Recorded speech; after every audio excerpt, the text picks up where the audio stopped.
Well, here we are, class number 2, to the Backyard Oasis Teeny Tiny Town course. And I have to tell you guys, the more I get involved in this industry, tiny houses and you know, the teeny tiny town concept, the more I feel like it's pushing on an open door.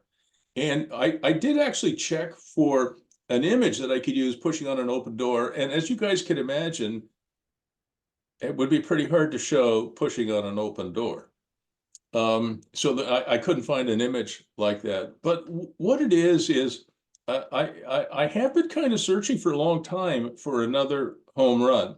And for those of you who play baseball or play golf, you know, when you get up to bat or you go up to hit a golf ball, you think, oh, I'm feeling great. I'm just going to whack that thing. It's going to go, you know, a kilometer, I guess. And and then you really swing as hard as you can, and the ball dribbles off, or the golf ball ends up in a pond not far away. And then when you're relaxed and you're not really trying your hardest, you're not trying to smash the thing, you just kind of connect with the ball, and it just sails. You hit the resonant spot on the club or the bat, and it just goes forever. And I think the tiny house movement and the teeny tiny town idea is one of those things.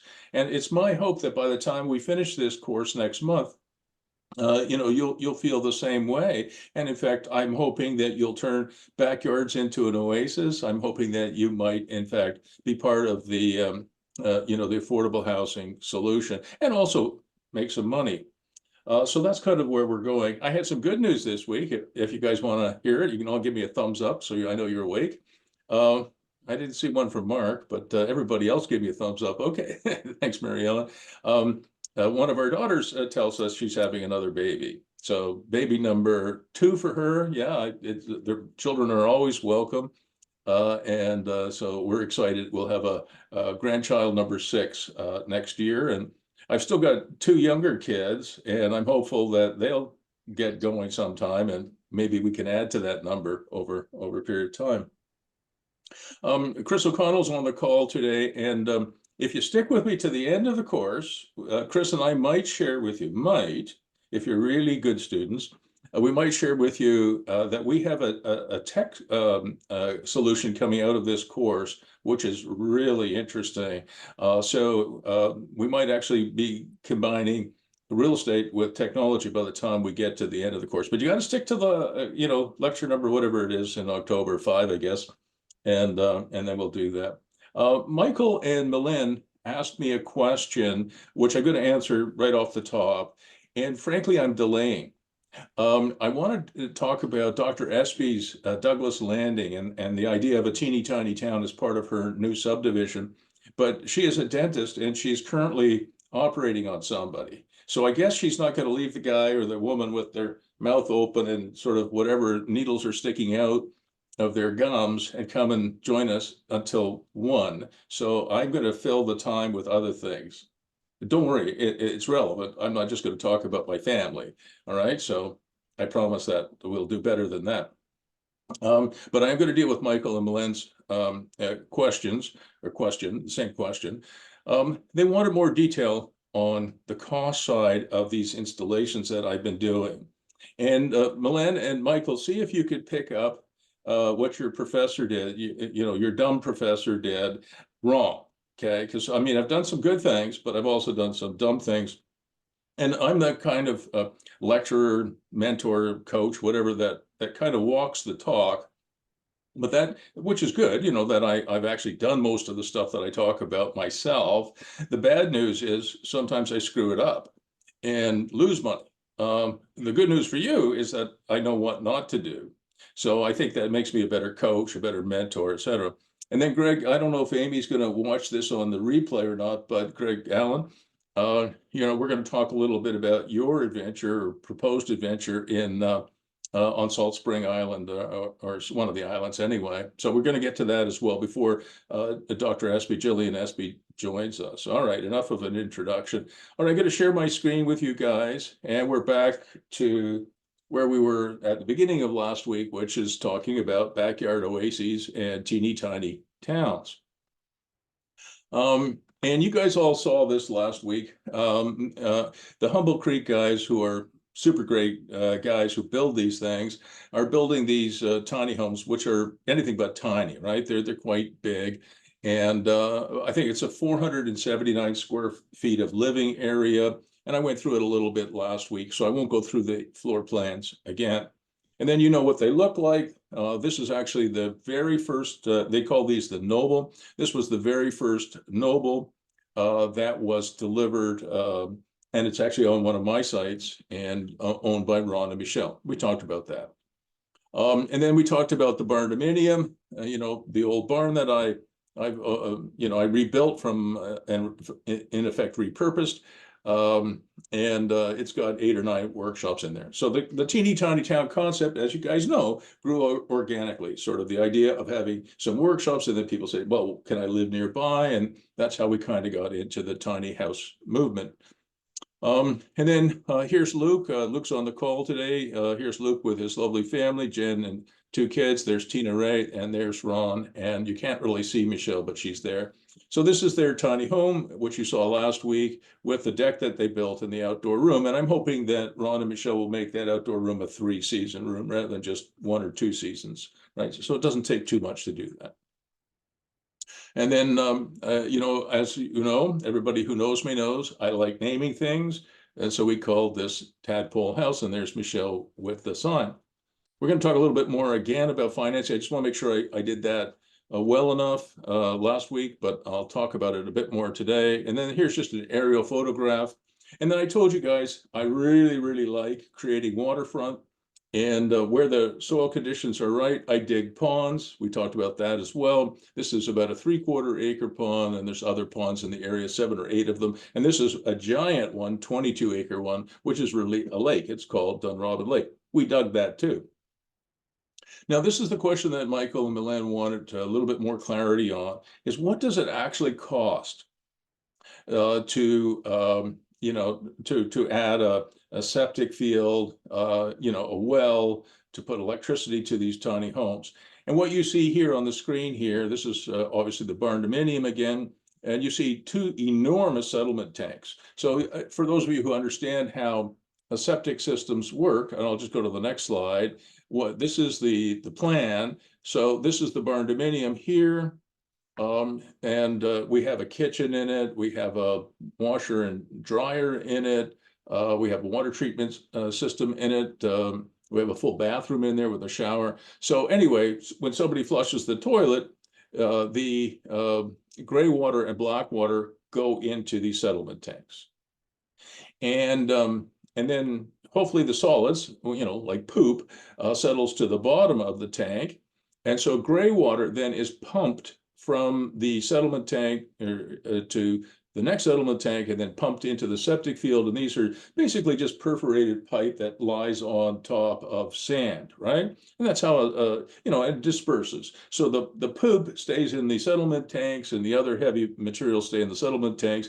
And probably every year or 2, you have to pump out the the settlement tanks. And it's a very good system. It keeps, you know, disease like cholera and typhus and all kinds of other waterborne diseases out of our cities, towns, and villages. Now, you can't put a septic system in without a permit. I suppose you could, but you have to engineer these things, and you have to get a permit for it. And we did that. This settlement tank and this septic system is humongous. I sized it, I oversized it, not just for the barn, but because we were adding tiny houses too. So, Milan, to your question, this system serves the barndominium and 5 tiny houses and 1 extra workshop. So quite an expanse, if you will. Then here's, again, I showed you this last week. Here's our water treatment system. It's reverse osmosis. I don't know, did I tell you guys it was $37,500 for this, the septic system? It was including the permit, including the engineering of it. You know, it was pretty expensive, $37,500. Okay, if you don't mind, I gotta get one other guy. One of our students is having trouble logging in. So let's see, does anybody know a good joke to tell while I explain to Greg, the other Greg, how to get in? You can unmute yourself and tell a joke. I know one joke. What did one flea say to the other flea? Shall we walk or take the dog? I got one. Okay, who's that? Paul, All right, Paul, you should take it away. what did sushi A say to sushi B? Wasabi. That's pretty hot. Bruce, did I tell you about my pet termite? No. His name is Clint. Clint eats wood. I wonder if Mr. East. Okay, I can't even say his name. Hang on. Okay, I got keep talking. I gotta send a link. I apologize again. Oh shoot. Copy invitation. All You right. tell an Irish man who lives in a rubber room. Ricochet. Oh, that's good. All right. Hang on a second. I better send it to him again. Did any, obviously nobody else, I mean, I'm asking the wrong question, right? Did anybody else have trouble getting in? That's like, I don't know if you guys know the story of what happened when the Brits were being attacked by the Germans in World War II. They were studying planes that came back that were damaged, right? And somebody pointed out, wait a second, if we want to know the weak points in our aircraft, we have to study the planes that didn't come back. Right? All right. Okay. So hopefully Greg will get in here, and I'll keep an eye on that. I apologize for that. Yeah, and if don't forget, if you have any questions, put it in the chat box and any more of those great jokes. Well, we'll get to them later. All right, let's go back here and wherever we were. Oops, wrong slide deck. All right, so it was $37,500 for this humongous septic system, and then it was about $35,000 for this water treatment system. That doesn't include the well. So to put the well in was about $5,500. And then to treat with a reverse osmosis system, it was about another $35,000. I mean, gosh, it's like a lab in there. So these are very expensive. And I'm sure some of you will pick up on the mistakes that I made in a few minutes. All right, so I'm just going to check whether Greg is looking good. All right, so okay, so here is I went to some of the contracts that we had when Ron and Michelle bought their tiny home and they were bringing it onto the site. I was responsible in this case for putting in the parking pad, which I'll show you in a minute. And they were responsible for connecting to our systems, right? So I had the septic system in, I had the well there, I obviously have electricity there. And this was from a young fellow, his name is Colton Craig. He runs a company called Colt's Plumbing. It was very expensive to connect the tiny house to the water and sewer system. So to the well and to the septic. The water is cheap to do, relatively cheap to do. And then you got to remember that Ron and Michelle are in the middle of the woods and the barn dominium is here. So it's a long reach, which makes the water system connection a little bit more expensive. But the septic system, connecting to the septic system, because Michelle didn't want a composting toilet, she wanted, a flush toilet. So she wanted obviously piped water, and she wanted to connect to the septic system so she could have a flush toilet. Perfectly understandable. Because it was such a long run, it was $12,658.05. That 5 cents very important to connect, plus HST, to connect to the water system and to the septic system. And the way that they connect the septic system, because it is a long run, is they have something called a macerator inside the tiny house. And all of the water from showers, obviously from the toilet, from sinks, go into the macerator. And macerator is like a garburator. If you guys know what a garburator was, I don't think they're legal anymore, but they used to, you could put your vegetables on there, grind it up into tiny particles. anyway, the macerator does that with poop and everything else, and then pumps it into the settlement tanks, and then it goes to the septic field. All right, is that clear as mud to everybody? If you have any questions, I think there might be a few here. Let me see if there's any.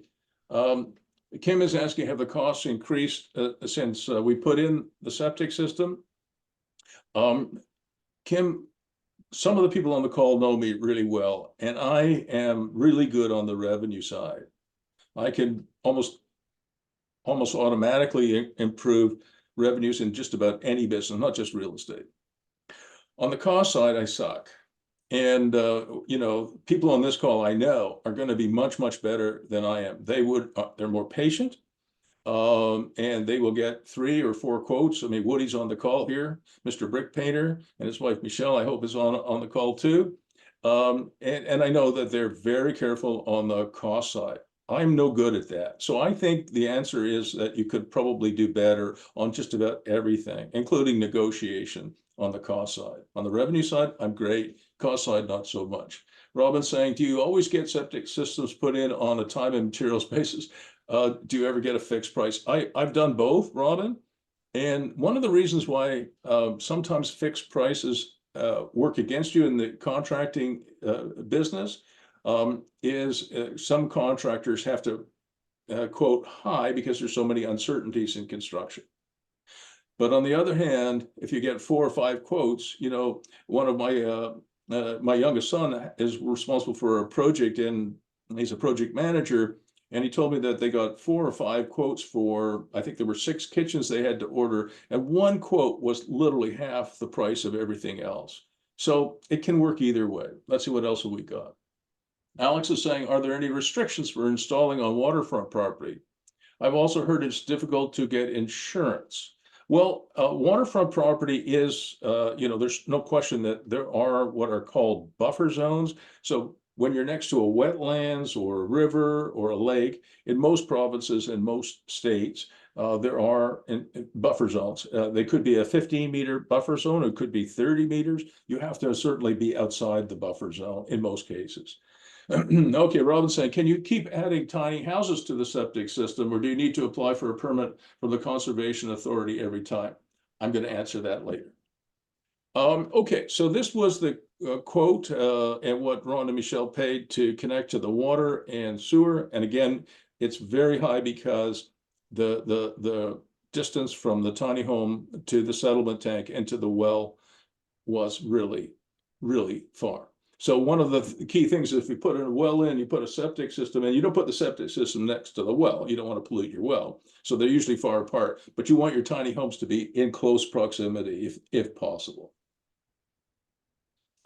So that was certainly one mistake I made. And then electrical is fairly easy to do, whether you're hooking up an RV or you're hooking up a tiny house.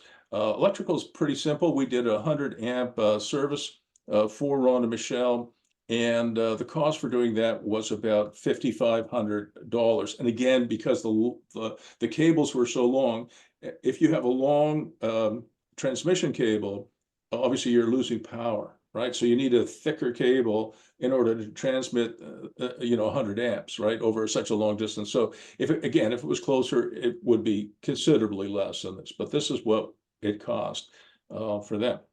And just I'll put a few pictures in here for you just to give you an idea of, look at the distances involved. You know, I don't know the exact distance, but it could have been, you know, 40 meters or maybe even a bit more than that, which is a long way. So anyway, there's the barndominium. There's Ron and Michelle's tiny house. You know, now I'm going to talk about more issues. So you can see when we're putting in the septic system, connecting to the septic system, the tiny house itself had its own settlement tank, right? So there's quite a bit of work involved here. And don't forget, we're not in Florida like Chris is. We got to really be concerned about frost, right? So you have to bury this thing. And even when we bury all the pipes, we still are concerned about freezing. So we're going to cover pretty much all of the water intakes and all of the septic outflows with at least 18 inches, if not 2 feet of straw or hay. right? Because hay will be like a blanket on it and will actually, in fact, produce a bit of heat itself. We have one tiny home on site where the water intake is so exposed, we're going to build a box around it, which is insulated. And inside that box, we're going to put a 60-watt light bulb, which is going to be on all winter so it doesn't freeze. I mean, there are real challenges to doing this kind of stuff, making sure it's 4 seasons in places like Ottawa, which is, you know, is always winter except for about 3 days. And the other thing that you have to look at is when you're doing something like this, where we're in the middle of nowhere, we have to grub this. Grubbing is a technical term for removing trees and topsoil, right? So that costs money too.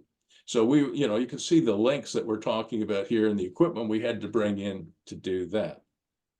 And here is the completed driveway in. This has its own ingress and egress. This is a very long driveway we created. This is a road. It is such a good road. You could drive a tank. Well, maybe not a tank, but you could certainly drive a 20-ton truck on it, right? Maybe not an 80-ton tank, but you could drive a 20-ton truck up and down this road and it would be fine.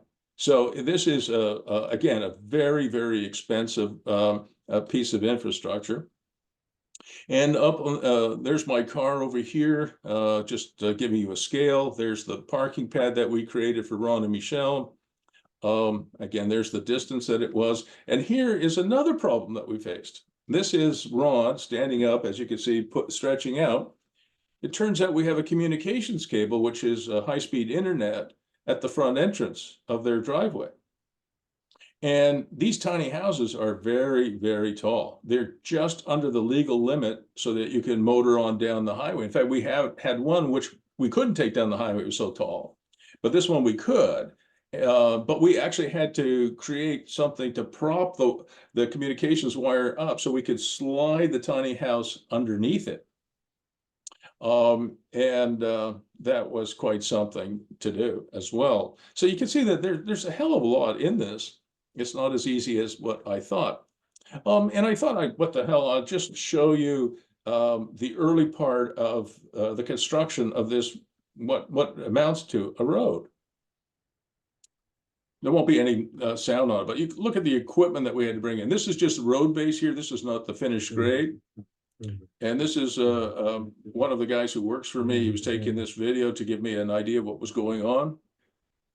And you get an idea that the ground that we're on is quite soft. So the topsoil has been removed, the trees have been removed, large stone, aggregate B has been put down. And he's just showing me what was going on.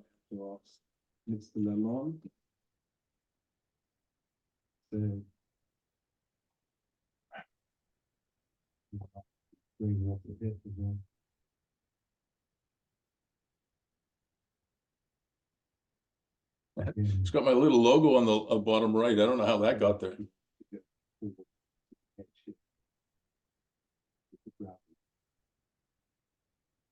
I think it's almost done. There you go.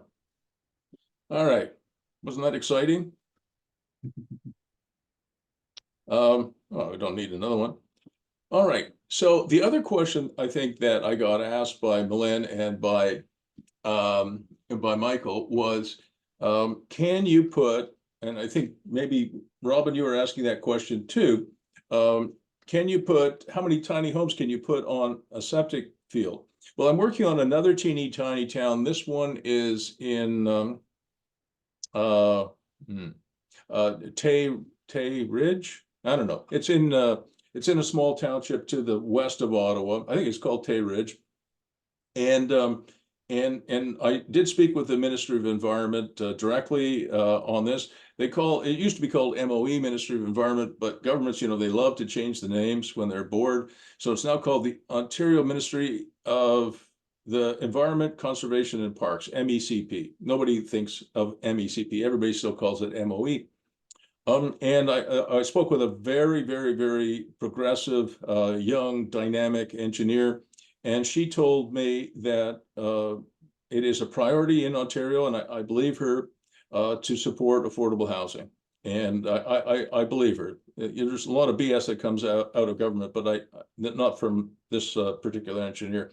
And she said, as long as your engineering report can demonstrate that the septic field and holding tanks, settlement tanks can support the flow, they will approve 3 or 4 tiny homes on each septic system, as long as your engineering report says it's possible.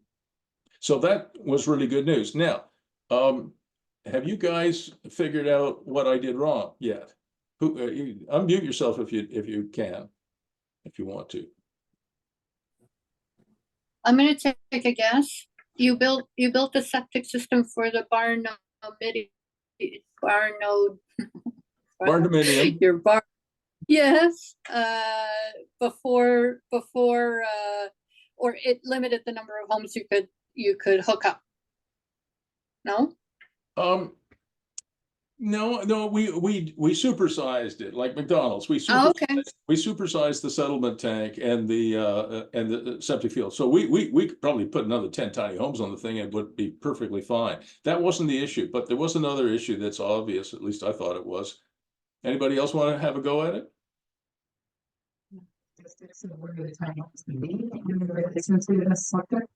Kim, can you speak a little louder? In relation to the logistics of where the houses would be in Right. relation to the septic, Right, so that's a long ways. That was clearly a mistake, correct. We just literally, it was just it would look good over here, it would look good over there, but we did not take into account the length of the run. So that is correct. But for electrical, septic, and water, the length of the runs is really ridiculous. But there was one other big mistake that I made. Anybody see it? I stumped you all. That's good. Think about that road I put in. That road that Paul Lalonde and his team put in for us, I could probably easily have, and still lots of room left over, 3 tiny homes on that road. Right? So you got this long road and it ends in a parking pad. But I could have gone in and put 2 more parking pads there. So I put in an $18,000 road and I've got Ron and Michelle on it. Okay. Kim, since you're so keen, get your calculator out. Got a calculator? Okay, I'm going to put you to work. Maybe I should pick on somebody else, but I'm going to pick on Kim here. All right, Greg Yellen, I'm glad you finally got on. Sorry about the confusion. All right, Kim, unmute yourself. All right. Well, So good. let's do some very simple numbers. Okay, Ron and Michelle pay $600 a month to park their tiny home there on that parking pad. And then you don't have to worry about this, but they pay HST on top of that and some contribution towards power. All right, all cool. So Kim, multiply $600 a month times 12. What do you get? Right. So that the gross operating income I get from renting Ron and Michelle a parking pad is $7,200 a year. Beautiful.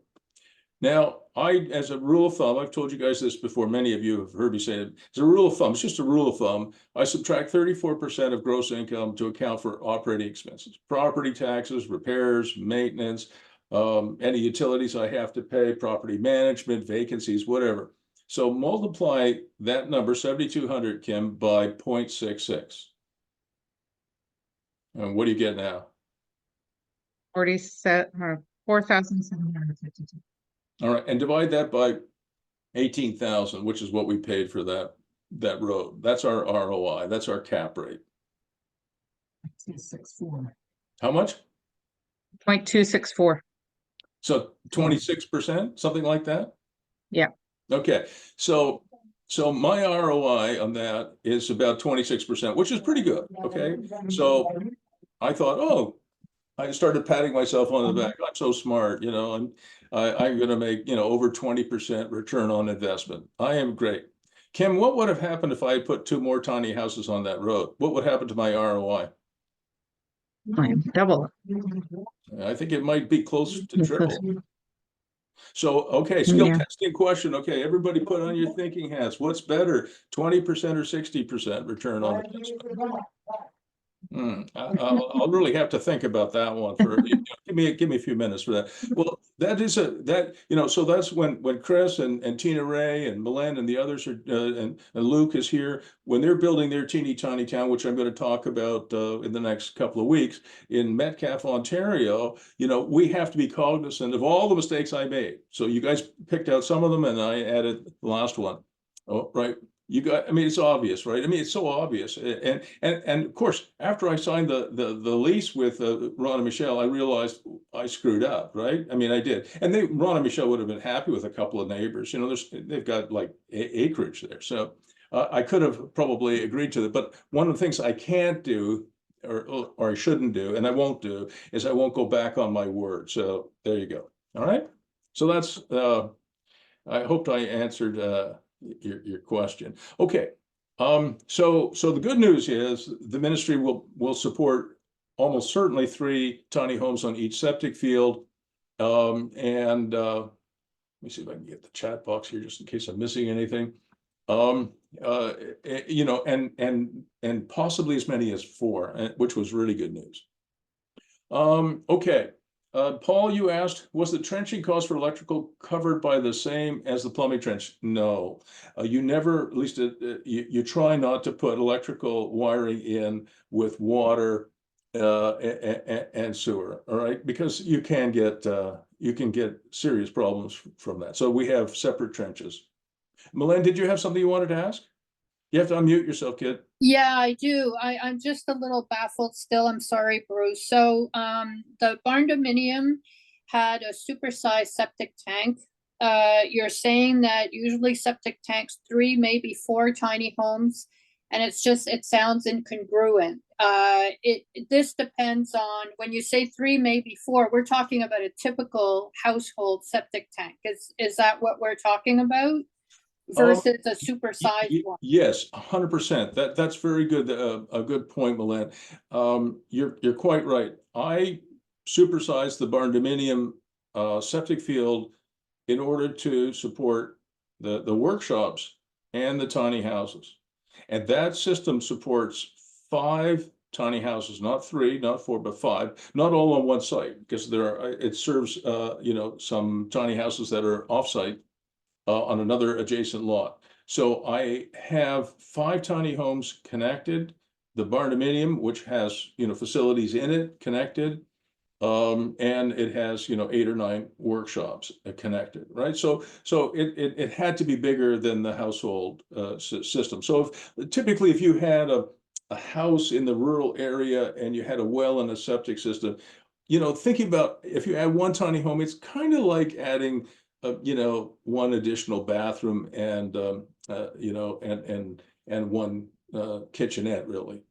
So if you had 3 or 4, then it is an additional load for sure, but it's not like you have 4 or 5 giant homes on the property. You have a big home perhaps, and then 3 or 4 tiny homes on the property, if that's legal to do.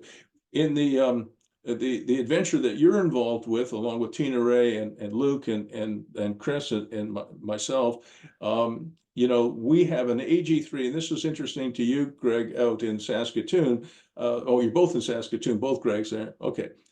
So Greg Allen, the AG3 zone in Ontario allows, it's a very good agricultural zone. It allows the main home and up to 4 mobile homes or tiny homes on site. So legally, we can put on this Metcalfe property, which again, I'm going to talk about in a couple of weeks, we can put the main home, the farmhouse, which already exists, and up to 4 tiny homes. But Milan, we will almost certainly have to improve this septic system. All right, that we knew going in. All right, so coming back to my slides. So these tiny homes are not cheap. They are real houses. They're about $200,000. One of the things I did say last week is that for these tiny homes, if you know what you're doing, if you get a manufacturer's rebate as part of the deal, you can actually push up the loan-to-value financing.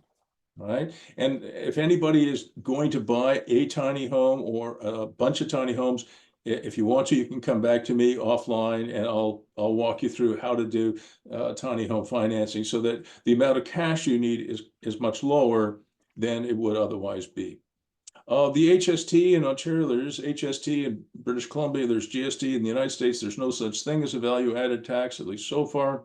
So there is something called an HST rebate or GST rebate on new home purchases that belongs to the buyer. What's interesting is if you bought one as a purpose-built rental, you weren't going to live in it yourself, you're going to rent it out, you can now, at least in Ontario, qualify for 100% rebate on your HST, which is pretty cool. So one of the things that I talked about with Ron and Michelle, and again, I referred to this last week, is that if they wanted to, as long as they have a long-term land lease, which they do with me, 5 years, they could probably sell this as their principal residence and make anywhere up to $90,000 or even $100,000 because they have done a great job. Humble Creek did a great job making this thing, and they did a great job siting it, and I did an okay job at creating an environment for them. And, you know, it is a tax-free capital gain, right? It's because it is their principal residence. So there you go. Now, if they ever were to resell this thing, there's a question about whether HST would apply. And I think the answer is, I don't know. If you talk to CRA and you ask 3 agents at CRA the same question, you'll get 3 different answers. So when it comes time to resell, if it's your principal residence, I suspect that Ron and Michelle would just sell it. It's my principal residence, no capital gains tax to report, no income tax to report. They would just make hopefully $90,000 or $100,000 on the sale, and they'd be good to go. But if there ever was a question about whether HST should apply to the resale, it would, in my opinion, only apply, to the value of the trailer underneath this thing.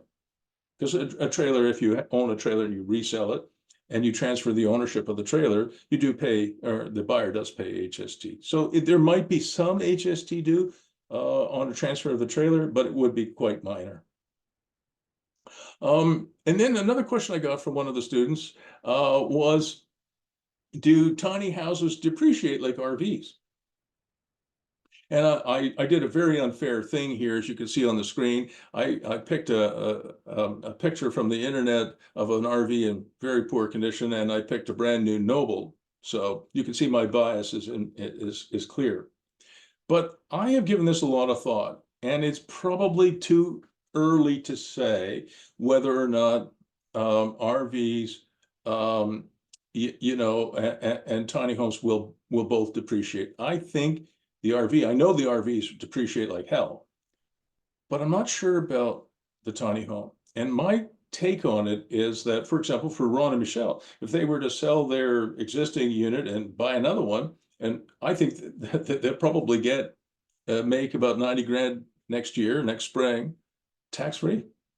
So that's clearly an appreciation. Now, how come? Well, first of all, RVs, generally speaking, are not 4 seasons. They cannot operate below -3 or -4 degrees, and you can't live in them during the winter, at least not very easily. And they tend to, you know, fall apart. I mean, I know I biased it by putting that picture on the screen here for you, but I really think I have owned RVs, and they tend to, you know, the rivets pop and they tend to decay at a very rapid rate. So if you take care of your house, whether it's a tiny house or a regular house like I live in, and there's no deferred maintenance, I think they are going to appreciate. And they're going to appreciate for 2 reasons. The first one is pretty obvious. The closest substitute for an existing tiny house is a new one. And with labor costs and material costs continuing to increase, new ones are going to cost more and more over time, I think. And the closest substitute for buying a new one is to look around and buy an existing one. It'll be cheaper than a new one, but not that much cheaper. So I think the fact that labor and material costs are going up are going to prop up the prices of tiny homes. So that's my thought. And then there's another, now the second part is much more complicated, much more complex. You'd have to be an economist to love this argument. I have a PhD in urban economics, so I qualify. Land leases trump freehold ownership.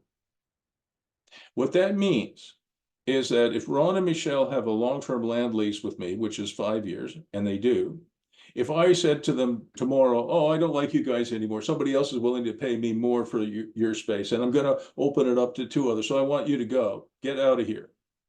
They would have the legal right to stay until their lease is over, is completed. It's not just residential. It has nothing to do with that. It would be exactly the same if it was a workshop. So if I rented Ron and Michelle a nice workshop for $700 a month, and for 5 years, and somebody else comes along and say, hey, Bruce, I'll pay you $1,000, kick Ron and Michelle out.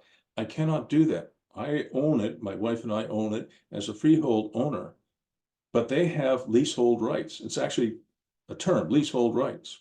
So as long as a tiny home owner has a long-term land lease, 5 years, 10 years, 20 years, in Ontario can go as long as 21 years less a day, as long as they have a long-term land lease, some of the appreciation that you would normally associate with increased values of land over time, as the city grows, for example, some of that you would think goes to me, the landowner, but in actual fact, it's being appropriated by the leaseholder.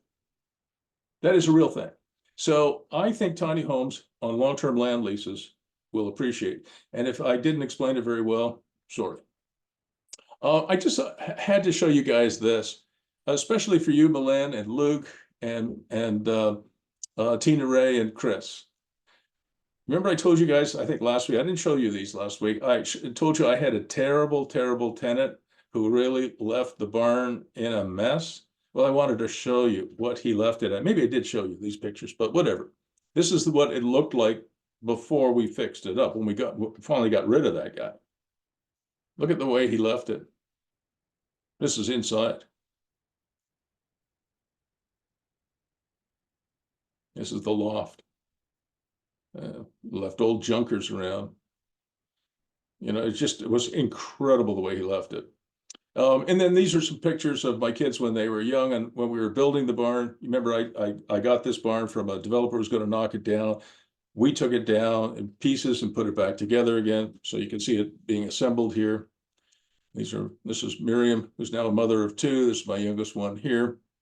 Her name is Jessica. There's my oldest daughter, Rachel. You notice I got a blonde, a brunette, and a redhead. I put the order in with the big guy upstairs. And just to give you an idea of what's possible if you know what you're doing. And again, Greg Allen, this is especially for you and Amy. If you're patient and you know what you're doing, you might find that you can, in fact, buy low and sell high. Greg Allen, I'm sure your parents didn't teach you to buy high and sell low, but lots of us have done it. And I have done it too when I make mistakes. But this one wasn't the case. The barn dominium cost me $245,000, including the building. Where the cabin is next door was another 8 acres, cost me $8 grand, and it's currently appraised at 1.6 million. So there's costs involved, but there you go. It has gone up in value.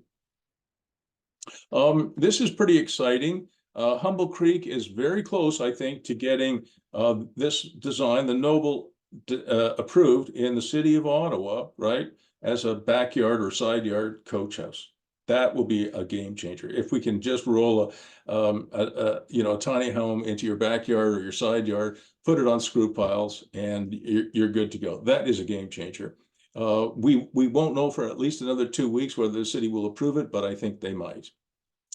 And you guys have heard me talk about highest and best use. That is an old planning principle. It's still well respected around the world. What is the highest and best use? Legally permissible, physically possible, and financially feasible.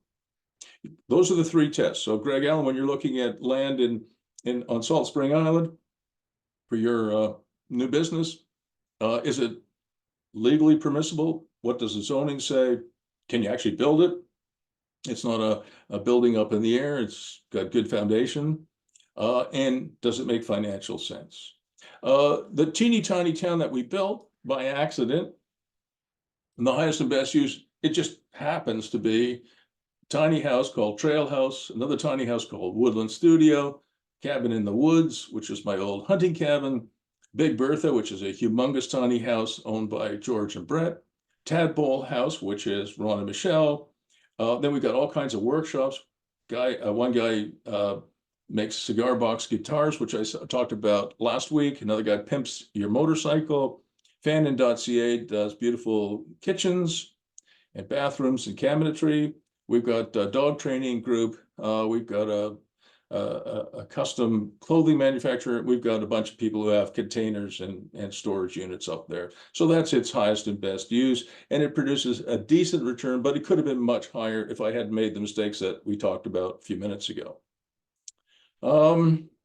I think that's it for this slide deck. Before I go on to the next one, are there any questions? Oh, we have a comment from Paul.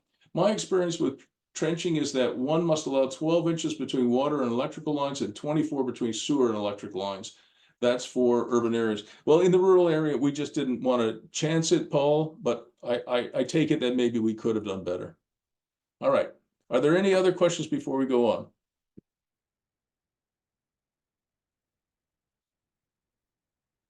Greg, did you have one? Greg Allen? No? You're all quiet. I have, when it's not the Oh, first. I could count on you, Milan. Thanks, Bruce. It's not the first time you mentioned that the Humble Creek homes are going to be approved as backyard coach houses. What exactly is keeping them from being approved now? Is it because they're on wheels, or is it because they're prefabricated, or what element makes them not approvable? So some of you have heard me talk about this, that I helped the city of Ottawa write the coach house bylaw, right? So some years ago, they asked me to assist them just as a consultant. And I worked with a really good group of young planners at the city of Ottawa. And we wrote the coach house bylaw. And in that, Milan, I added tiny houses would be allowed in your backyard. So you could put an 800 or 900 square foot, 1 or 2 bedroom coach house in your backyard, you know, a footing and foundation. I said, that's great, but what about just rolling some tiny homes into the backyard? The top planners in the city of Ottawa and the top politicians there said, over our dead bodies. No way. We are never, ever, ever, ever, underline 3 times, going to allow tiny homes in the backyard. And I said, why not? And they said, well, have you ever watched the Trailer Park Boys? If you guys know the Trailer Park Boys, you know, they got trailers in a trailer park, and they're always drinking beer, and they're always doing some sort of, you know, asinine, semi-criminal scheme, right? And they're big fatties, and, you know, I mean, it's, they live in a certain way. So I think in the minds of the planners and the politicians there, they thought that tiny homes in your backyard would be, you know, crack houses, would be motorcycle gangs, would be the Trailer Park Boys living in your backyard. But the tiny house movement is not like that at all. I hope every one of you guys have by now watched that Portland, Oregon video. Where, Kim, did you watch that? The Portland, Oregon video? There's a beautiful young couple buys this craftsman style house, and in the back they have their ADU, accessory dwelling unit. And then when Portland legalized, Milan, in 2022, tiny homes, friends just drove their tiny home in the backyard. So now they have the craftsman home in the front, the big house in the front, the smaller house in the back, the coach house in the back, and then they have a tiny home. It's legal in Portland. And it's, the tiny house movement is completely different. These are people, the people we have there, they all have side hustles, they all have jobs, you know, they just don't want to have $1.5 million mortgage, right? They just don't want that. So the good news is that, you know, over the last 5 or 6 years, the city of Ottawa has, I think, had a change of heart. They realized that, first of all, they are doing a terrible job at providing enough housing for our people. And second of all, that tiny houses are not necessarily, you know, going to be crack houses, right? Or meth labs, okay? So that's what they told me. But Melinda, it turns out that wasn't the real reason. That was an excuse, as it turns out. Anybody want to know what the real reason was? Anybody know? Yeah, I bet you, what do you know? Yeah, you have to unmute yourself.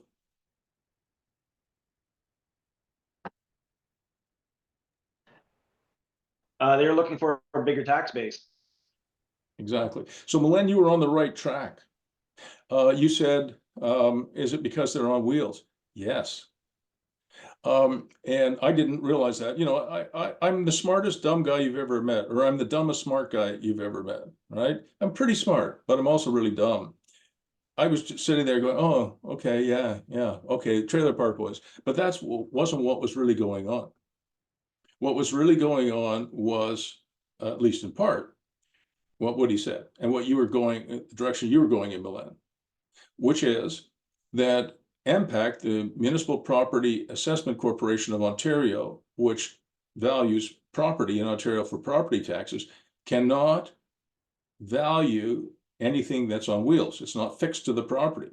So if you wheel a tiny house into your backyard and you leave it on the wheels and it's not affixed to the property, MPAC can't assess it for property taxes, and that affects the nice chauffeur-driven car that the mayor has. What do politicians like best? They like two things: money and power. And those two things are connected, right? Sorry, I'm not trying to be political here, but that is the fact. They like money and power.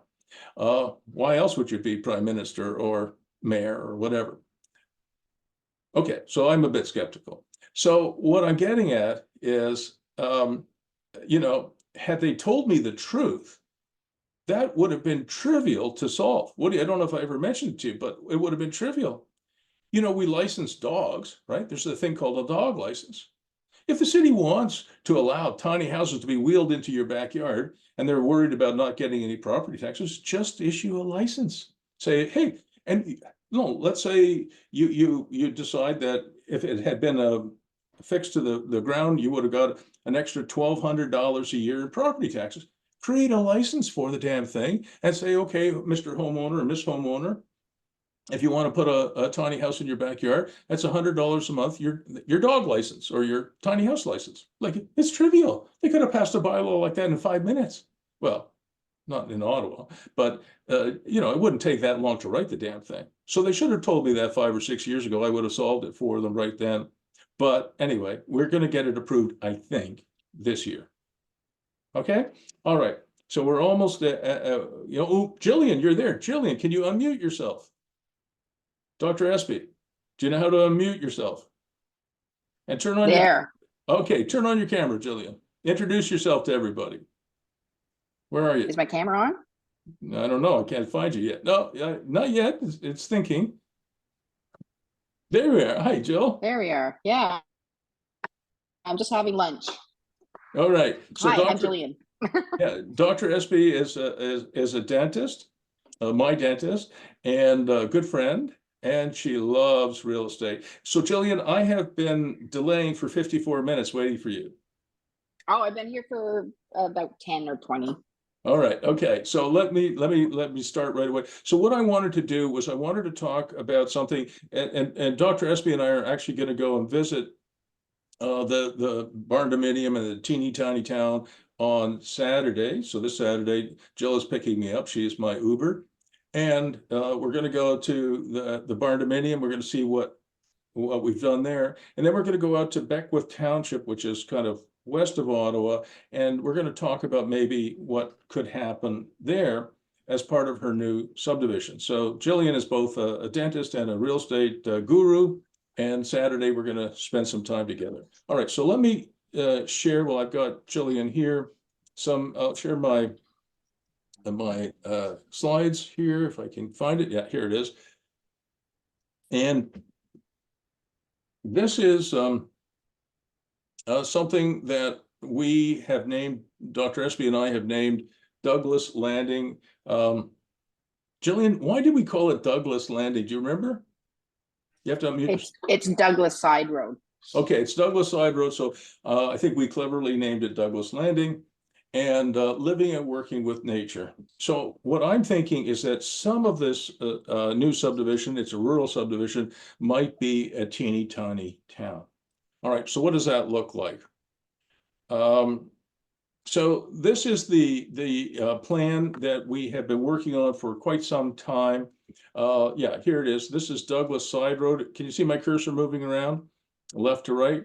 So this is Douglas Side Road. There is an existing rural subdivision over here to your right, which I think is called Ridgemont Estates. And Dr. Espy has already extended the road here like this.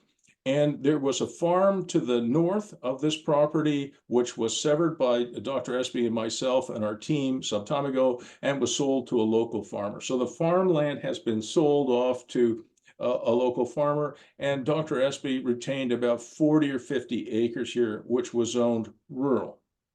And the idea is to put in a new subdivision, which will have a total of 22 lots. The average size of these lots is about 2 acres, 1.5 to 2 acres, right? So this is very, very typical of a rural subdivision. 22 lots, 1.5 to 2 acres each. And you'll notice that there's a block in here in the middle, which kind of looks like a wetlands, because it is, or at least it's a designated wetlands. I don't think it's very wet. But there is a wetlands here and there is a drain here. So that's how the subdivision will be drained. In Ontario, unlike, say, for example, Arizona, the main concern that you have when you're designing something like this is what to do with water. We just have too much water, right? Arizona, maybe not so much.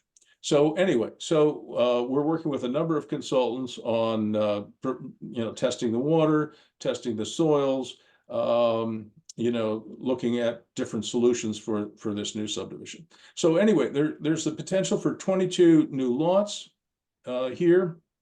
And this is just an aerial photograph, and I've been kind of working on it. So this is the subdivision that's next door, very similar in size, probably 1.5 to 2 acre lots all up and down this street. And you notice how many people, this is just from Google Maps, how many people have a live-work condition now?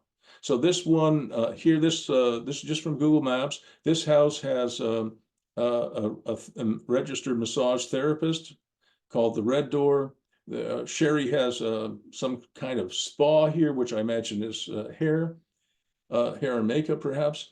And then there's somebody up here who runs a design consulting business. So out of this little subdivision next door, there's at least 3 home-based businesses, and I'll bet you there's a lot more. Then this is the farm up here on the top right that has been severed off and sold to a local farmer. And then this is just my kind of sketching out of the land that remains. So it's about 40 or 50 acres. And then this is the side road, that extension that Dr. Espy put in. And then the road will sort of go up like this blue line here, and come around here. So what I was thinking, and we're going to talk more about it on Saturday, Jillian, what I was thinking is that, you would, all of these lots through where my cursor is moving right now, these would be typical single family lots, but maybe at the end of the road, there might be a possibility of a teeny tiny town. Dr. Espy, this is what you're going to see on the weekend. And I'm not gonna go through this again, because you're going to see it on Saturday, and B, all the other students have already seen most of these slides. But again, there is a business model in this, Jillian. I suspect once we have established the subdivision that you'll be able to create some ponds. You've got some low-lying areas, and I dig ponds, and I've done so many of them. So there is an actual business model in this. These ponds, you create your own waterfront, your value of land goes up. This is another pond that I've done over here. This one is part of a mini storage company I owned. It was used for fire, as well as, of course, just being a beautiful pond. That's my youngest daughter there, Jessica. We talked about this, but the holy grail of all businesses, whether it's real estate business, tech business, service business, is committed monthly recurring revenues. And the idea behind a teeny tiny town is to do this in real estate. And each of my students might at some point create a business based on real estate that creates committed monthly recurring revenues. This is the holy grail of business. Now, what do most developers do? Jillian, most developers, what they do is they have a subdivision with 22 lots, and they sell them. Or if they're building condos, they sell all their condos or their townhomes or their single family homes. And then what? Well, they need another home run. right? You understand? Like the problem with this model, this business model, is that developers constantly go broke, right, Jillian? You know that. Lots and lots of developers go broke because when they're selling those 22 lots or 200 condos or 200 townhouses, they're hopefully making some money. But once they've sold them all, they have no committed monthly recurring revenues, and many of them take a long time to get their next project going. And in the interim, they go broke. So the idea is to develop some kind of committed monthly recurring revenues, which I'm going to show you in a minute. Irving Greenberg started a large company based in Ottawa, Toronto, and Florida called Minto Developments. And when I met Irving in the late 80s, he told me that his cash flow from his rental portfolio was $40 million a month. Now that's pretty good in terms of committed monthly recurring revenues, because Irving was smarter than most of the other developers back then, and even to this day. So Jillian, what he did was, if he built, he would typically build 400 to 600 homes a year in Ottawa, Toronto, and Florida, maybe today a little bit more. And he would sell some of them, but he would keep some of them as rentals. And by the time I met him, he started in the 50s. He's passed away long since. But when he started in the 50s, by the time I met him in the late 80s, or maybe 80s, 1987, I think, he had 34,000 units in Ottawa, Toronto, and Florida, all of them paid for. And his cash flow, free cash flow, was about 40 million a month, which is a pretty good gig. And there are other people who have been doing this.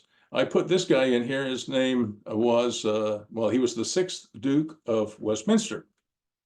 And his family has been doing this, well, for a long time.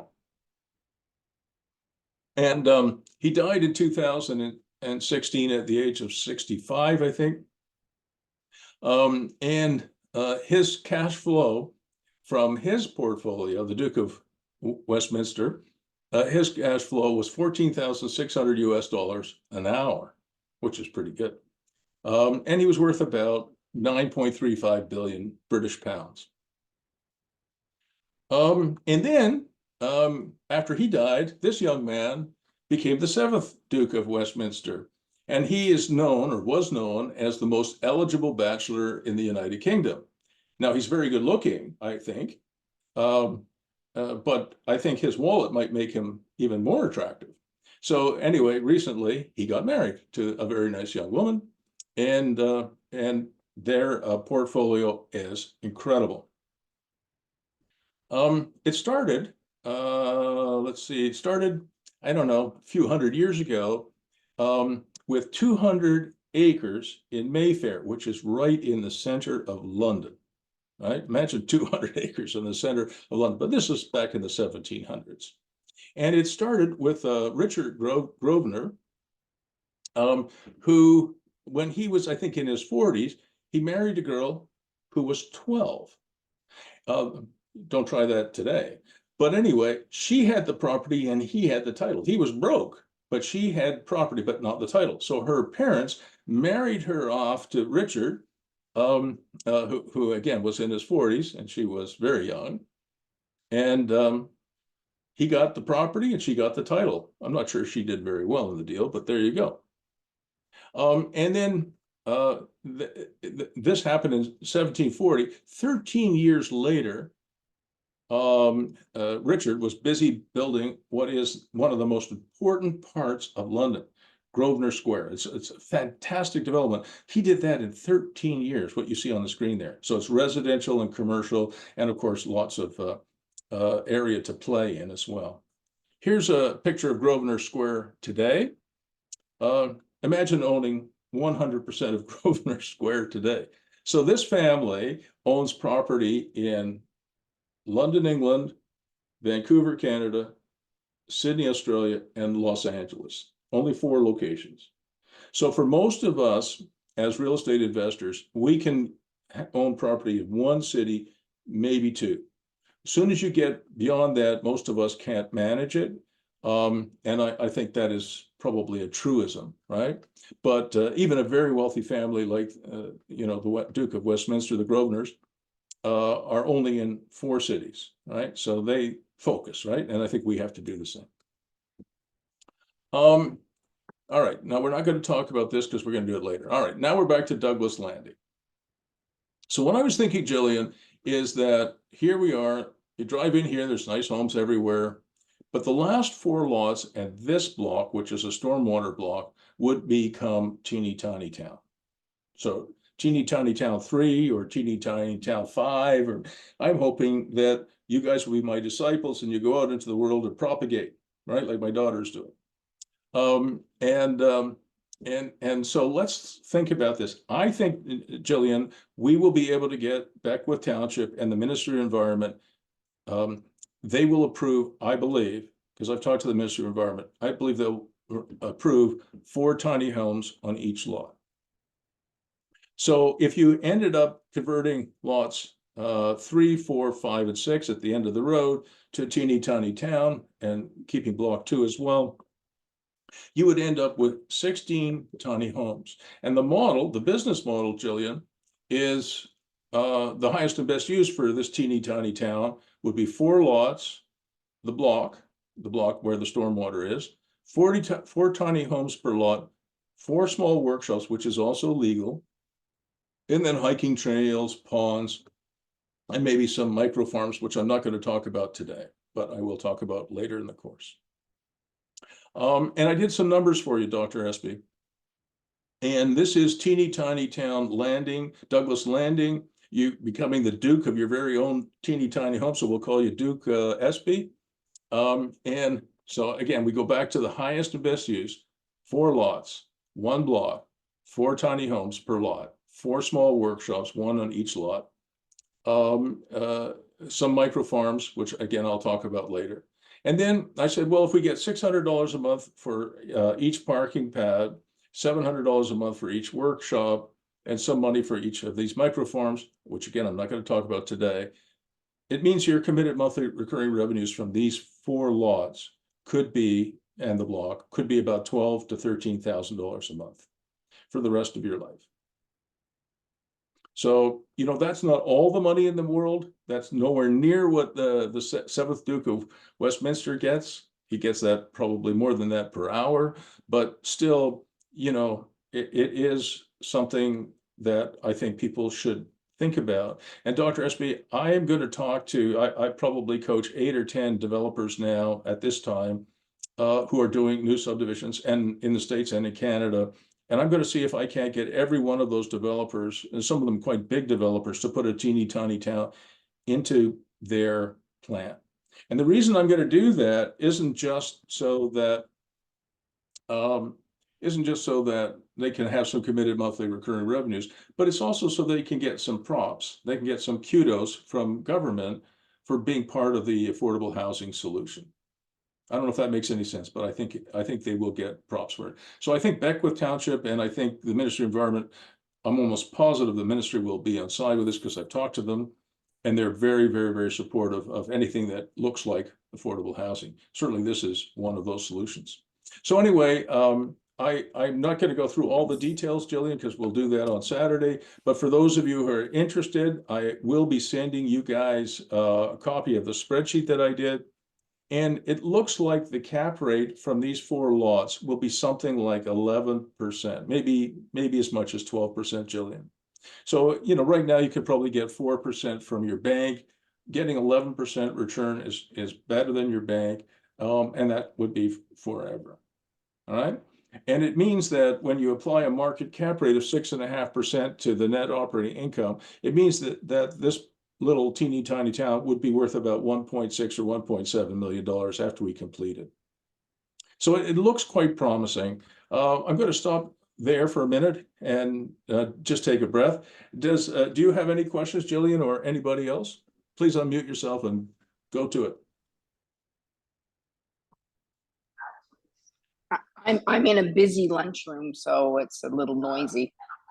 But I don't really, I don't have questions except, well, the micro farming, I guess that's you didn't want to get into that. Well, since you asked, Yeah, I will get into that later. So it's something that Milan and Tina Ray and Chris and I are experimenting with on a teeny tiny town that we're building in Metcalfe, Ontario. And what it is Mike Milson started it in Orleans some years ago. He has a farm. He has divided up into very small gardens, and families come and they rent these micro plots and they grow their own fruits, vegetables, nuts. And what we're thinking about doing, and again, I'm going to go through it later on in the course, what we're thinking about doing is creating micro farms that are a little bigger than what Mike is doing. So these micro farms would be 2,500 square feet, which doesn't sound like very much, but 2,500 square feet, intensely cultivate is quite a bit. And so each of these micro farms would be somewhere between 42 feet or 40 feet wide by 62.5 feet deep, so 2,500 square feet. And we have some really interesting twists on that, which I'll get into later. But basically, there is demand for micro farms, and Mike has, I think, over 200 families that come to his farm. And Jillian, you know this because you were married to a farmer. You know that if we were to take 7 acres of the land that Chris and his group have bought and rent it to a local farmer for cash cropping, they'd get about $100 per acre per year. Yeah, about possible. So for 7 acres, guys, you get about $700 a year. If you divide it up into 80 micro farms along the lines that I talked about, you'll get about $50,000 a year from that same 7 acres. That's quite a big difference. And we have another twist on it. They could push it over $200,000, but again, I'm going to save that for later. So Jillian, I think the micro farm idea is the combination is, live, work, grow, make, play, shop, learn. Those are all the elements of a teeny tiny town. Any other That's questions? interesting. Any other questions? Please go ahead. Come on, guys. I must have told a good story or two.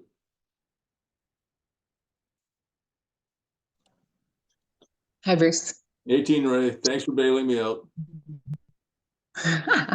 Not that it's our problem, it's the city's problem, but I'm just wondering over time, with the approval of tiny homes on piles so that they could tax them, how is it going to affect the city's infrastructure with water, power, sewer? Is there going to be construction happening everywhere all the time to support this?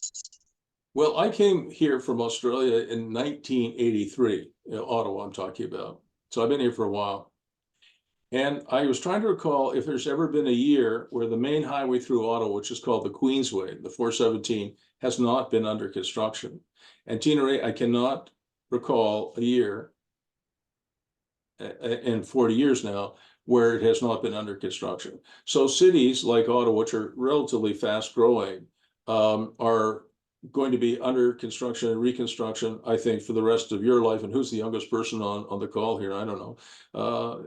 It's just endless. Cities are living creatures. So I do think that there's a concern if you put a coach house in the backyard, what's going to happen to, the sewer system, the water system, and the electrical supply system.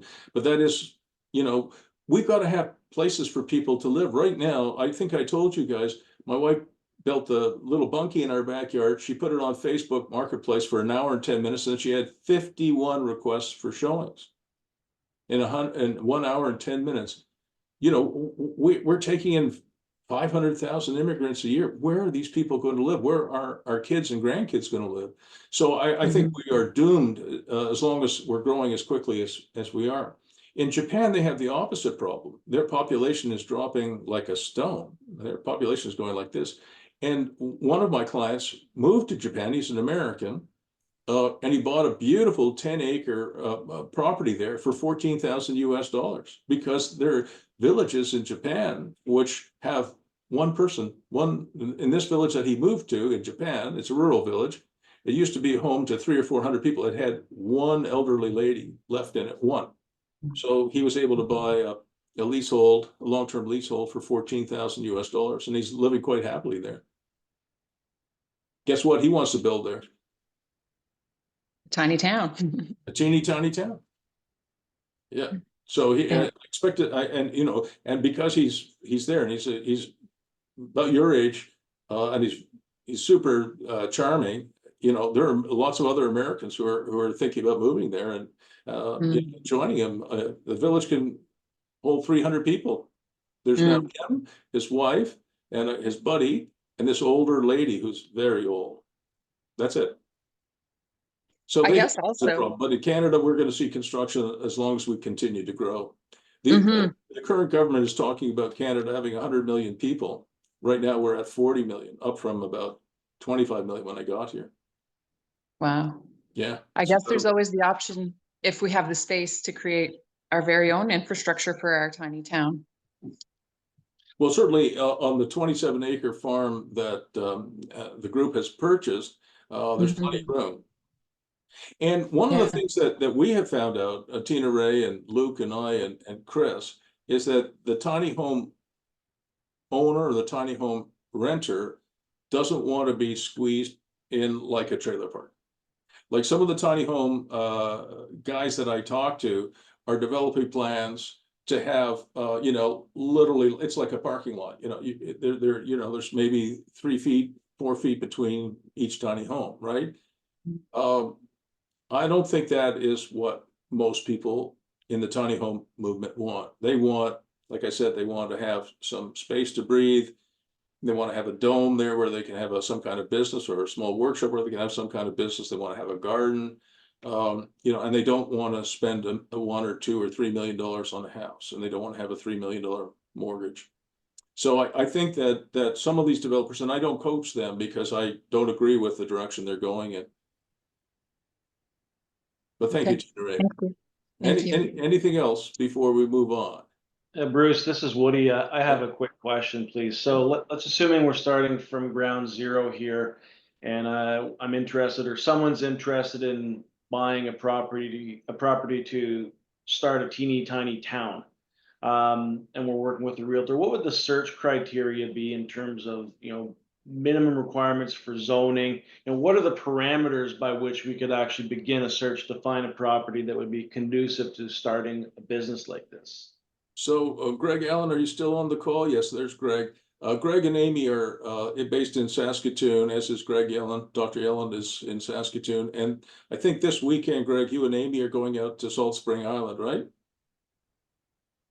Hey guys, yeah, we're heading up on Friday.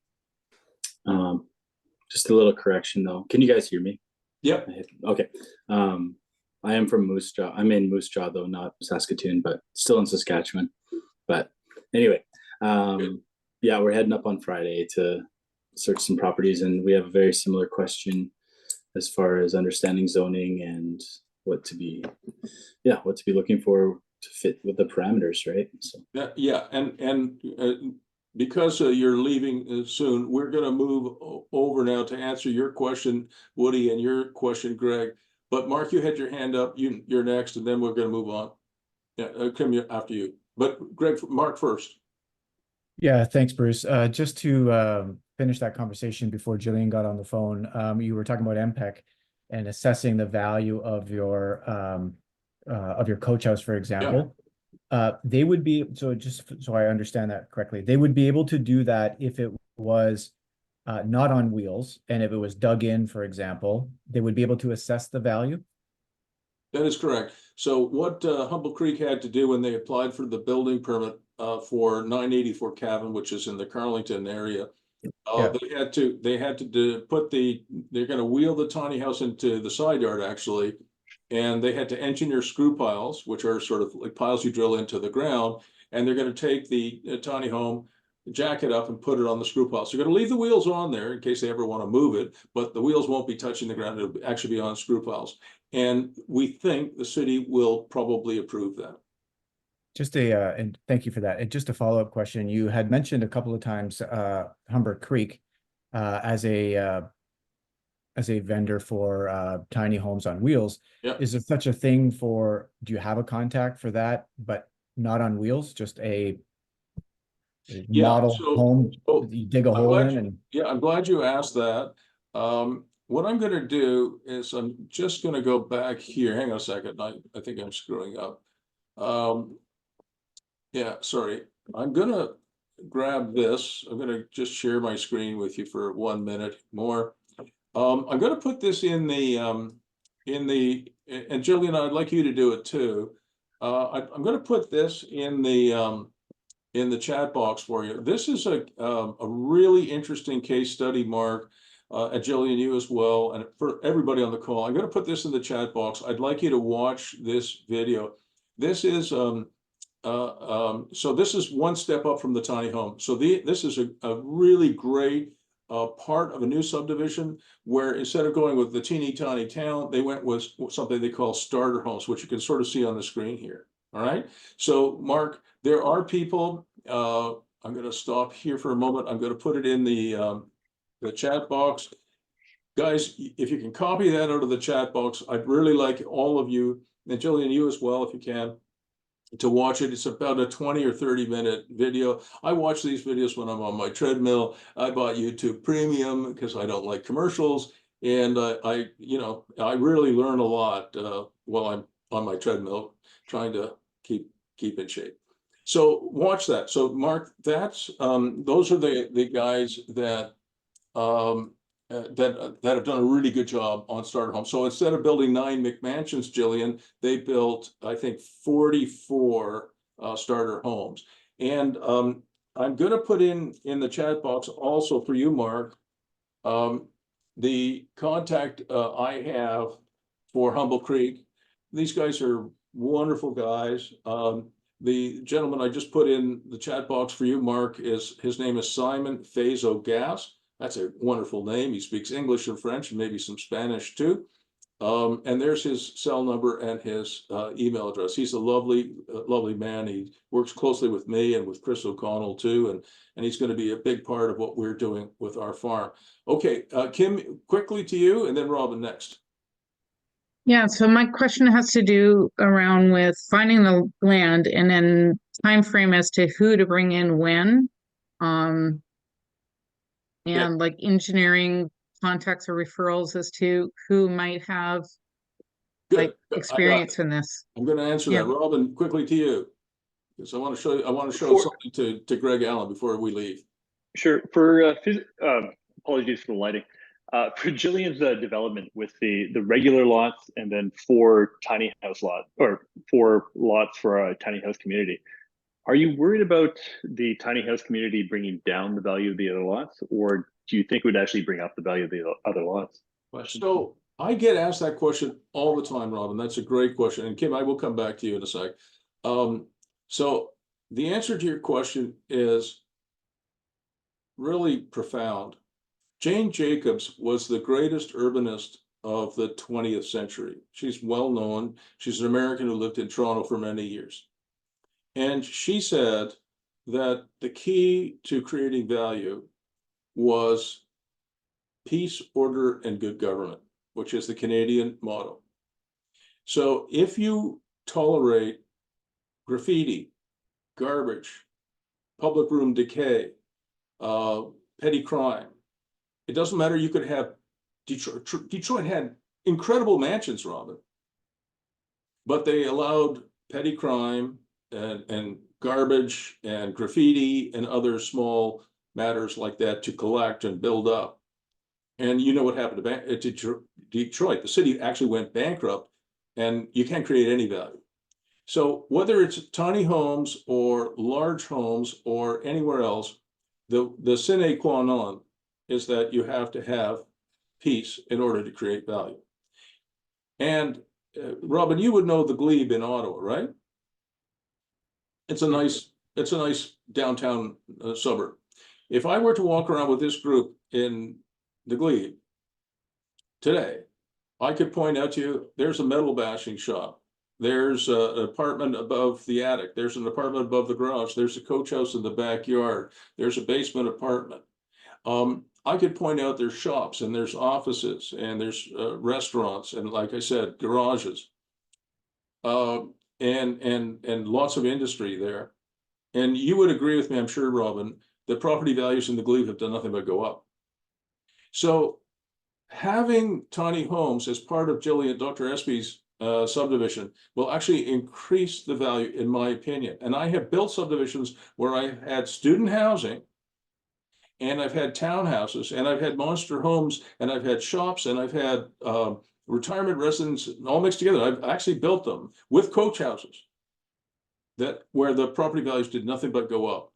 The difference is that in many American cities and a few Canadian cities where we've allowed crime to flourish, if you go to Vancouver and you see the number of people who are dying, 700 people last year died in Vancouver from fentanyl and other overdoses. 700 people dying on the streets of Vancouver.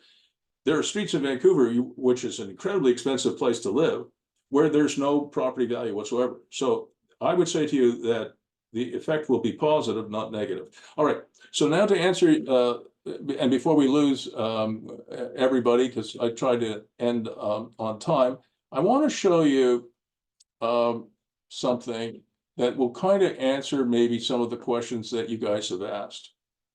And if it's okay with you guys, I might go 5 minutes overtime today because I really wanted to cover this for Greg, Alan, and Kim, you've asked the same question. So again, Greg, I've said from Saskatoon to Salt Spring Island up the top right-hand corner. I'll change that to Moose Jaw. But I love where Greg and Amy are going. They want to move from Saskatchewan to La La Land, which is, of course, the Gulf Islands off the coast of Vancouver Island. And Amy wrote that their vision is simple. They're going to host 10 weddings a year and call it a day. Maybe it would be nice to add some accommodations, a couple of trailers. I love to redo and decorate vintage trailers. So it's starting to sound a little bit like teeny tiny town, right, guys? And this is this picture here is not something I took off the internet and randomly. This is actually from their wedding site, which is Love Fest Weddings. They do festival weddings, and I just love it. You know, as a guy who can remember Woodstock, right? I was the right age. This has a lot of appeal to me. And then, of course, Greg needs a studio space. Greg, what do you need the studio space for? Well, I'm actually a visual artist, a painter, so that would be my avenue. And Amy's plan is to pursue the weddings. So, yeah. So yeah, beautiful, beautiful. All right, and then I put a picture of me and my bride in here, Greg. That's me on the left there with John Ziegler, the president of the National Hockey League, and Phil Esposito. Phil Esposito was repping the Tampa Bay Lightning. I was representing the Ottawa Senators, and Mr. Ziegler was the president of the NHL. This is the moment when we were announced as the winners of 2 expansion franchises. And then on the right, there's my bride, Dawn. First name, last name is McMillan. And I'm with you, or Amy, on this, simple as best. At my wedding, we got married Christmas Eve, so I wouldn't forget my wedding anniversary. We got married Christmas Eve, and Greg, the only people in attendance were Dawn's mom and my lawyer, and of course the Reverend. That was it. So our wedding couldn't have been any simpler, and there was a lot of reasons for that, but it was a very, very busy time, and that was all we could manage. So Kim, to answer your question and also Greg's question and Amy's question, what I would recommend, at least initially, is that you look for something like what Chris O'Connell and Tina Ray and Milan, the group, have purchased, right? Which is something like what they have. They bought a beautiful 27-acre farm. It has a farmhouse, a humongous barn on it. It has a workshop. It has some kind of shed. It has at least 2 farm fields.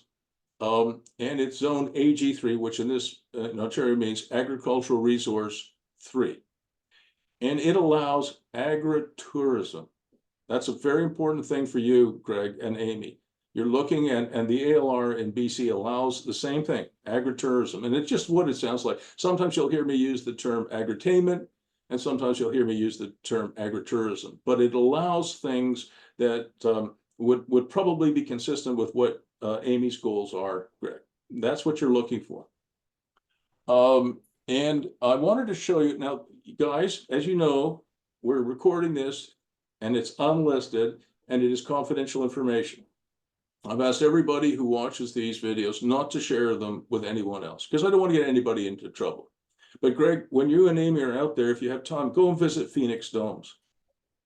This is a picture I took. My wife and I went to see the owner of Phoenix Domes.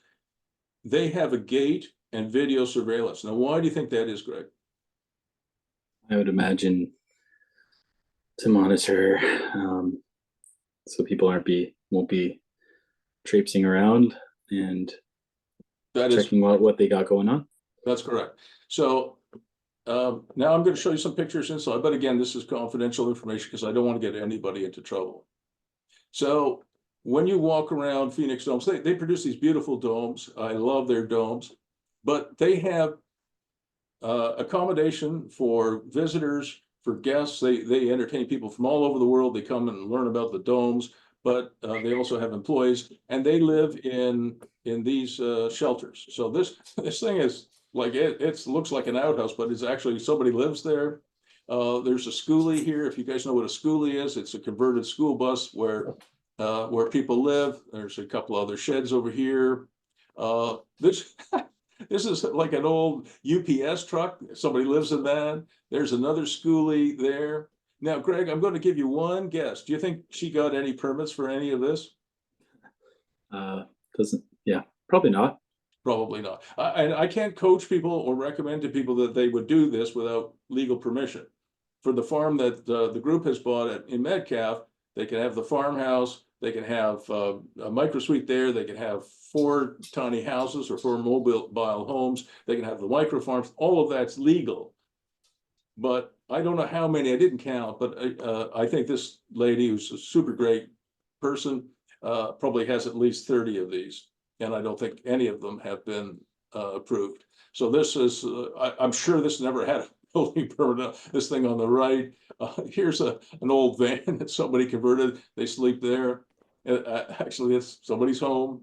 And then, of course, they have lots of these domes. And again, people are living in there. They are 4-season domes, and I really like their domes. But again, no, I don't think they have those gates and video surveillance to keep all the ordinance or zoning police out.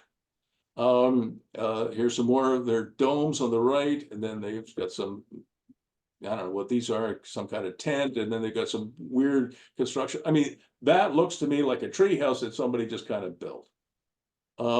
And they actually have some of these domes, Greg and Kim and everybody, that are actual tree houses. I hated these because when you go up there, they're hung by wires and they move. I got seasick in the thing after 5 minutes, right? But people like these tree houses, and you could put some domes in the trees if Amy was interested in doing that on Salt Spring Island as well. You can see how big these domes are. This is a young woman who showed us around. I don't know what the ceiling height here is, but it's probably, probably close to 18 feet. Here's another dome where somebody was living. Again, I couldn't count all of them. And this is the main building where they have their sales center and offices, and they assemble and manufacture these things there.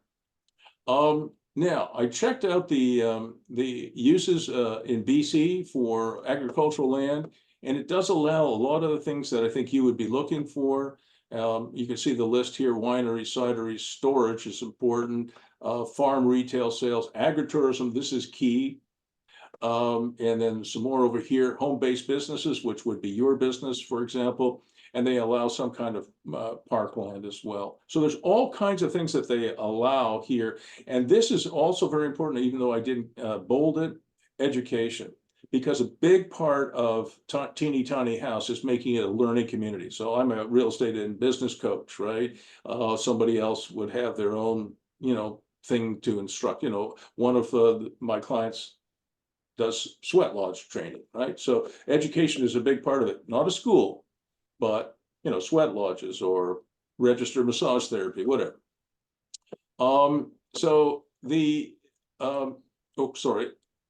So I'm not going to keep guys very much longer because I know I'm over time here.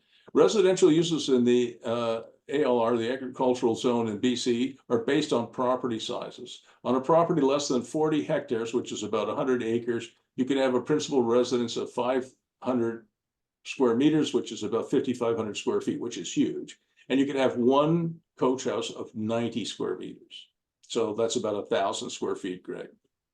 So it is not as good as what we have here in Ontario in AG3, where you can have the main house and you can have 4 tiny houses or 4 mobile homes.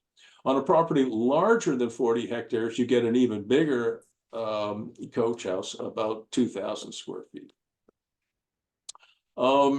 And one of the things I wanted to say to you, Greg, and to you, Kim, in answer to your question and the rest of the group, is when you go out to Salt Spring Island, Greg, this weekend with Amy, don't lose your patience. Don't buy the first thing that you happen to stumble across. Be patient. DOM is very, very important. And I'm going to get out of this now. I'm going to put this in the chat box for you guys, all of you, if you don't mind.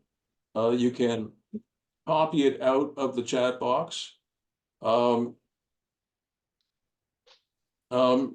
to buy low even in a hot market. So for those of you who are still on the call, if you don't mind, copy that. And Greg, it would be really helpful if you could read that. It's not too long. If you could read that before you go out to Salt Spring. And Kim, what you're looking at is properties that have been on the market for a long time. DOM stands for days on market. It's right on MLS. You can read it from MLS. You want to deal with motivated sellers. You want to make sure that you, to the extent you can, is you avoid multiple offer situations where you're competitive bidding. You'll spend too much. I tend to buy handicap properties that no one else wants. Greg, and Kim, that property I bought where the cabin is and some of the other tiny homes are now, I bought it for $8,000 for 8 acres. Nobody else wanted it because it had, like, it was 70 or 80% wetlands. I said, okay, I like wetlands and tiny homes. I could put 3 tiny homes and a workshop on there. Great. It's now valued at $400,000. I bought it for $8 grand. So, buy what no one else wants and buy when no one else is buying. The best time to buy is probably, we're coming into that season right now, Greg. I like to go and buy property if I'm buying in Ottawa or anywhere in Ontario in November, December, January, when everybody wants to kill themselves, right? It's dark, it's cold. I mean, Saskatchewan is dark and cold in November, December, January. And if you wait till February 15th, thinking it's still cold, both in Saskatchewan and in Ontario, it is. But the sun is a little higher on the horizon and people are not that far away from spring. So the best time to buy is when no one else is buying. Tends to be November, December, and January. And don't buy any property, Greg, without running it past your coach. You too, Kim. I'm your coach now, at least until the end of October. I know a lot about this, and I know what to do and I know what not to do, right? Because I've made lots of mistakes, which makes me a good coach. And I've also had lots of wins, but I've had some failures as well. And you're always looking for property, both you and Kim and everybody else, where there's excellent animation potential. And Greg, unfortunately, I won't deal with the farm that Chris and the group are buying until next week. But when you see what's possible there, it's going to blow your mind. But that has to wait till next week. All right. So I did keep you overtime today. I apologize. I hate doing that, but I wanted to get as much done as we could to help Greg and Amy, and also Dr. Espy and everybody else. So if there's nothing else, I'm going to stay on 1 more minute. Is there anything else you guys want to ask before we leave for this week? We got another minute. Greg, will you report back to the group on how you're doing? Yeah, for sure. And we're kind of like doubling this as our honeymoon, so we're not going to be. You left it for the breaking news for the last. Yeah. So we're gonna look, but we're also we're not ready to just pick and buy. But we're just trying to find the best option. So I do have patience, and yeah, thanks for all the insights, and yeah, definitely keep you guys posted for sure. Keep us posted, and like you left the headline for last. Congratulations! I'm sure everybody will wish you all the best in your honeymoon. Thank you. Bye, guys.